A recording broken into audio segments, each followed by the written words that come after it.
G'day, Professor Joseph Drew here. Here to talk to you this time about the danger of inflation. This is a real and present danger. I don't believe most local governments are really tuned into what a problem this is going to be over coming years. And I think even fewer are taking the precautions that they need to take to make sure they can survive through a high inflation environment. So what's inflation? Why does it happen? It basically happens when you produce too much money supply. And governments across the world have been producing lots of money supply in response to COVID, and it's come back and bitten us. There's some excellent videos by the Hoover Institution featuring the great Milton Friedman that goes into this in a lot more detail, but we brought this inflation on ourselves. I wrote to our Prime Minister back in March last year and said that that was an obvious outcome of what we were doing. And of course, we've been doing it in a global sense, and money's much more global nowadays. So hardly a surprise at all that we're looking at high inflation rates over a period of time. How long? Well, inflation's sticky. If you lived through the 90s, if you lived through the 70s, you know that ultimately inflation's reversed by pushing up those interest rates and pulling some of this money supply out of the economy again. But that takes many, many, many years. Could be as much as a decade, certainly 4 or 5 years is reasonable. How high is it likely to go? Well, you've got America, you've got 6%, Germany, I think a similar 5-6%, the UK 5-6%. A lot of the developing nations are already having incredibly high inflation, double-digit inflation. Feeding into this, and we've got to think about the future of the producer price indexes. That's the increase in costs of materials for factories. In China, that's well over 9%. In the US, that's well over 9%. Inflation's not going anywhere. It was never transitory. I can't believe anyone ever thought it was transitory. Inflation will be with us for a long time. I think you're looking at least 5-6%, but possibly a lot more than that.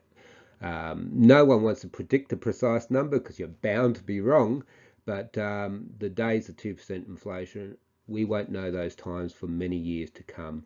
Was it transitory? It was never transitory. If you're going to put that much money supply in, of course you're going to get inflation. Yes, we've got supply bottlenecks, but a lot of that supply bottlenecks has occurred because of our inflationary policies. We pumped all this currency and money supply into the economy.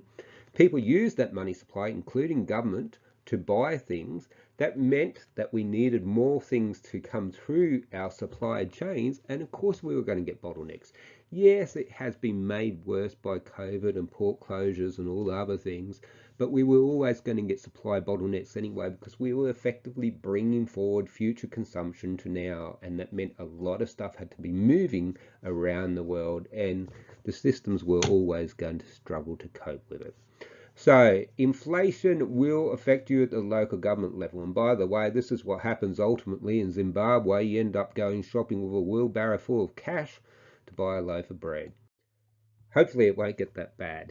Inflation and local government, it has implications for your long-term financial plans. Whether your regulatory agency requires you to do so or not, you should be making a long-term financial plan at least 5 years out, probably 10 years out, looking at your revenue and expenditure over time. Now, obviously, inflation is going to affect your expenditure. It's going to affect the price that you're paying for materials, and it's going to affect the price you're paying for future contracts. That's pretty clear. So start up in those materials and contract prices now, at least over the next 5 years, I think is a pretty sure bet.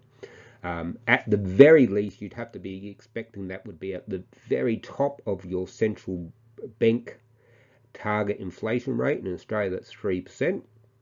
But realistically, I think we'll be very, very lucky if we escape with 5%. Also, eventually that's going to feed into your staffing costs and wages. Next EBA, the unions will sit down and say this is an inflation rate and our employees want to keep the purchasing power of their paychecks. They want their pay to go up by the same as inflation. It's not unreasonable because otherwise you're going backwards in real terms. So you're looking at similar inflation rates feeding into your employee costs. And of course, if intergovernmental grants are frozen, which is quite likely, eventually federal governments are going to wake up to the fact that they've got themselves a real budget mess because of their spending splurge, their ill-disciplined spending splurge, and even state governments with specific purpose grants are going to realise that they've got to cut back. And our governments have demonstrated before that politically the easiest thing for them to cut back on is local government grants. Because most people in the community don't understand the implications of it. It's only really people in council land and local government that understand it, and they're a group of people, and they're not going to have a lot of political voice and political power to make problems for you at the polls, and therefore governments are going to be inclined, I think, sadly, to freeze grants again, or even reduce them. Even if they just merely freeze them, in real terms, if inflation's higher, those grants are actually going back at a faster rate or not. In real terms, you're going backwards faster. So that is all a concern. All those things feed directly into your long-term financial plan. If you haven't adjusted your long-term financial plan, you need to do so. And then, of course, on your income side, you can start taking prudent actions now to soften the blow, but it's going to be a hard time over these next couple of years. And I don't think, as I say, local governments, all the regulators, all decision makers really understand how tough it's going to be for local government. It's been a long time since we've been in a high inflation environment. Most people have forgotten what it's like. So ideally, you want to be putting your rates up by at least what you project inflation is going to be next year. Now, when we've shifted from a low inflation environment to a high inflation environment, you can't really put much store on what happened last year to predict what you need to do for next year. You need to be thinking about what you believe inflation will be at, and that is the minimum you need to be putting your taxes up by, just to keep pace with inflation, just to maintain the real value of your revenue. If you're in a rate cap environment, hopefully your regulators looking forward instead of looking backwards. In New South Wales, they're looking backwards. I don't know what happened in Victoria. Maybe someone can let me know. Hopefully they're looking forward and going, yes, we're going into a period of elevated inflation. We're going to set a rate cap at 3, 4, 5%, because that would be the reasonable thing to do, given that we're likely to follow exactly what's happened in the UK and US, because we did more or less the same thing. Fees and charges, you need to be looking again at them before your next operational plan goes out. Now, I don't like fees and charges just being increased by an inflation factor, a local government cost index or whatever every year. I know that's necessary because you can't go through and every year look at every fee and charge, but I'd like you to have them on a rotation basis so that at least each political term of 4 years, you're looking at each major fee and charge that isn't regulated.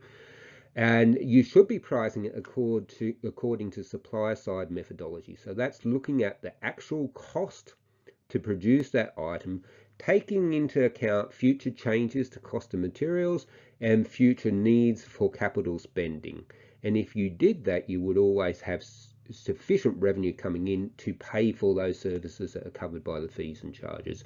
So now is a really great time to do it. You know things are going to be grim and tight and hard. You know, if you're in a rate cap environment, you're probably going to be getting less money in real terms from taxation than what you've had previously. So you need to be looking at making sure that you can get as many of those fees and charges priced correctly as possible. Debt, if you believe the argument that we're heading into a new higher inflation cycle, if it was prudent to do so, you would be looking at fixing the rates that your debts are on for the maximum term that you could do so. But that's something for you to take financial advice on. Community groups and grants, well, everyone's going to feel the cuts and the pressures of these inflation increases and reduction in buying power. You need to think about, are your grants being allocated in a sustainable manner, the money that you give out to community groups. I haven't done the video yet, but I do plan on doing one that goes through step by step how to do that in a sustainable manner. That is actually covered in great detail in my new book, Saving Local Government, which comes out January next year, if you can get your hands on a copy of that. Look, the time to do all this is now. It's not later. You need to start January, February. All this needs to be done well in advance of the next financial year, so those new fees and charges can kick in, so the new rates can kick in if you're not in a rate cap environment. You need to be thinking, if you are in a rate cap environment, about your SRV. The time to start doing that is not November when they ask you to put up your hand. The time to start doing that is the July before, so that the considerable work can be done that needs to be done to estimate accurately and robustly your community's capacity to pay and your financial sustainability going forward. That is not something you want to go to dime a dozen commercial consultants for. You want a real expert to do that work. And to get the few people that can do that work in the country, you need to get in early. I'd be looking at doing that in July. Okay, if you got value out of this video, please do me a favor. I just want to help people. I get nothing out of making these videos. I'm not angling for anything at all.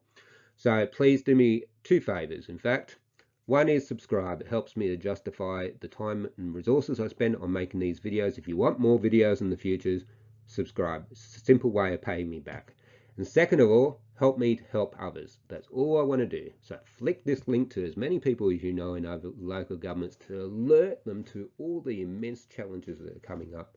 But as I say, I think most people don't quite realize yet. Thank you very much for your time. Goodbye.